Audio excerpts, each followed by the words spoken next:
राष्ट्रवादी शरदचंद्र पवार पक्षाचे आमदार रोहित पाटील अजित पवार यांच्या भेटीसाठी पोहोचलेले आहेत। आताची महत्त्वाची बातमी आपण पाहतोय।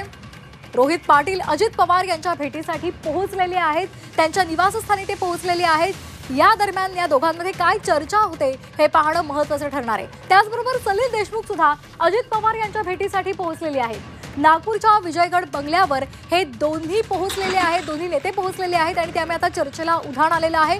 रोहित पाटील पोहोचलेले आहेत। आपल्या मतदारसंघांमधल्या कामांच्या संदर्भात आपण अजित पवारांची भेट घेतल्याची माहिती त्यांनी दिलेली आहे।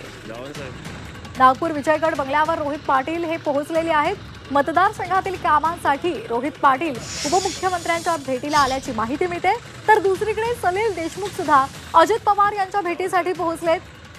नागपूरमधील अजित पवार यांच्या बंगल्यावर सलील देशमुख दाखल झालेले आहेत आणि त्यामुळे आता चर्चांना उधाण आले।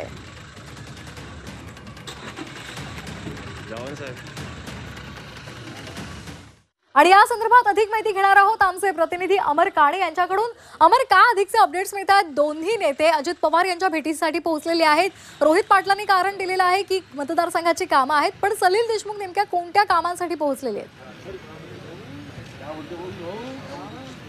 सलील देशमुख जरी सांगत असले मतदारसंघाच्या कामांकरता मी आलो असलो, तरी आतमधनं जी माहिती मिळते सूत्रांकडून ती की ते शुभेच्छा देण्याकरता पोहोचलेले आहे। हे संकेत काहीतरी वेगळेच सांगत आहे, कारण की सलील देशमुख जे होते शरदचंद्र पक्षाकडनं पवार पक्षाकडून काटोलीतून लढले होते।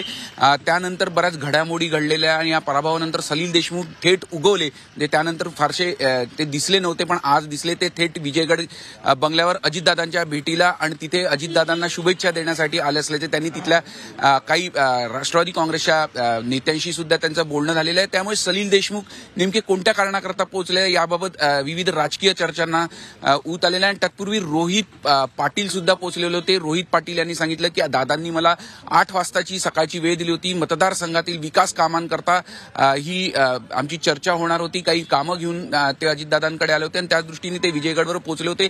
पण या दोन्ही नेत्यांच्या भेटीमुळे एक चर्चांना उधाण आलंय।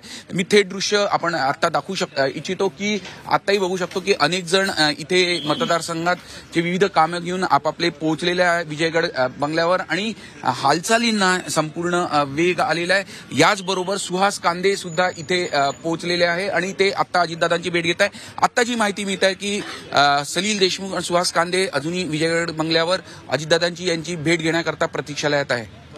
अगदी धन्यवाद अमर, आपण दिलेल्या या सविस्तर माहितीसाठी।